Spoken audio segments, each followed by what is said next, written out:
Stray is one of the best indie games of all time, winning multiple awards, literally breaking records. But why? Stray is a reminder that something that might seem so silly on the outside can have such a deeper meaning on the inside. A dystopian city giving us a real lesson on humanity. Stray was announced in 2020 and gamers were invested ever since. Right away you could tell that this game was going to be different than any other game has ever been, just by looking at the game art and the graphics alone, especially seeing that Stray was coming out on PlayStation and Xbox. This was way different than what the average consumer sees on these platforms. Of course, first seeing this game, you would automatically think, okay, maybe this is just a cat simulator game, or okay, this is a really high quality children's game. But au contraire. When the game was getting closer and closer to release, we were all surprised of what this game truly entailed. On top of the insanely good graphics and an adorable cat to play with, it seemed as though there was actually a good narrative to take part in. Going into a cyberpunk-esque city, solving puzzles, etc, etc. Because this aspect was so interesting to everyone, more and more people started to try this game out. Stray had gotten a lot of traction on the internet. Nowadays, all it takes is for one TikTok to blow up for something to become instantly famous.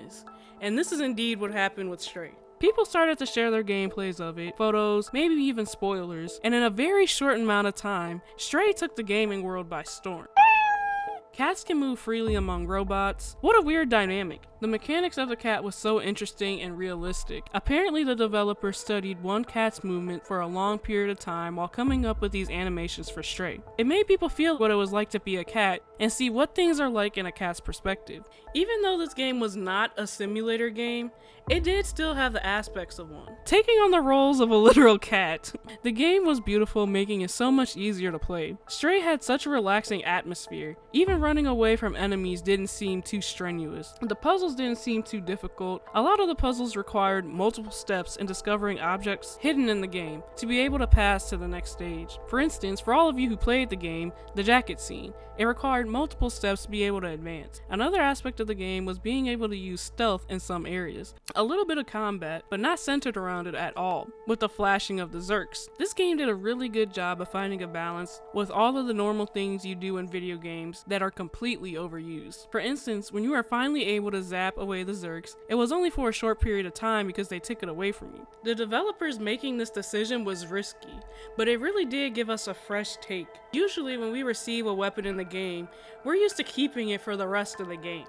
With the lack of violence, it really did appeal to a very broad audience. The serious tone and the graphics appealed to the older demographic, and the cat aspect and the lack of combat appealed to the younger generation. This game was super easy to play, especially when you don't want to play something that you have to constantly be thinking about. You just want to do it. You just want a nice experience. With B12, you could hack into systems, read languages that you would not be able to do without him, and so much more. This isn't just a basic cat game. A lot of work went into this. Even after you beat the game, there is still so much to ponder about. Again, everything is not as it seems. Without giving any spoilers, Stray has given players a real lesson on humanity, teaching people not to judge someone based off of their social status. Each robot you encounter has their own unique name and personality, hinting that robots have a conscience and feelings too. They have their own companionship, social status. The robots in Stray are trying to find their purpose in life. You could say the same thing about humans. We are all just trying to find our purpose and make our way through life. This game has a sense of relatability. Such a perfect balance of realism and fantasy. Again, drawing people to the game. This game shows a lot of evolution. For one, robots now have their own personality, but also with cats. This cat is way smarter than your average cat we are used to seeing. Being able to solve puzzles and even talk to robots, making its way through the literal slums, and finding a way out. The game finds a way to draw you in without anybody ever speaking to you. Now that's good game design. The only problem I had was with the ending. There was so much build-up, so many heartfelt moments, only for the ending to come up so fast and it just seemed rushed. There were a lot of questions that went unanswered, but maybe that would leave room for a part 2, who knows. Deep inside this video game about a little cat, there is so much meaning. It really makes me and other people take a step back and question how we're living. If we keep going down this path, what will our world become? Will there be any of us left? This game took the world by storm because it's not just a cat simulator. It's a beautiful game with a unique story and a unique gameplay. Never before seen, actually. If you have not tried Stray, you definitely should. It'll be linked below if you want to try it out. It is definitely one of my top games for the last couple of years. And let me know, what do you think of it in the comments below? And don't forget to like, share, and subscribe. AK out.